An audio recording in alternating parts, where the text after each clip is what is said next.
Random obunachim bilan dugona bilaman va u tanlab bergan hairstyleni bugun sinab ko'ramiz. Bu safargi obunachim bilan adashaganmiz. Ismi Yulduz ekan.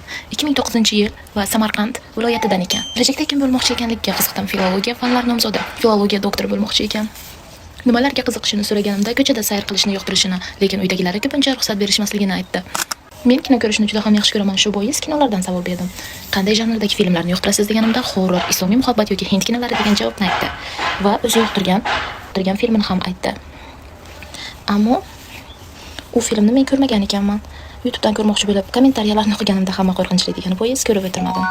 Bu qiz ancha xushchaqchaq ekan. Shu bois ham menga tez-tez yozib turdi. O'zi xohlagan holda albatta. U qizcha birinchi bo'lib menga 2006ga o'xshamaysiz degan odamlardan bo'ldi. Qizcha menga 2006larga o'xshamas ekansiz dedi, juda ham xursand bo'ldim. Chunki men ko'pincha katta deb o'ylashar edi. Sochimning ko'rinishi. U qizcha ham menga rasmini tashadi. So pretty. Sochimning o'z pastlarini borib jingalak qilib kelaman va mening qisqacha umumiy ko'rinishi sochim shunday bo'ldi. Hammaga ko'rishguncha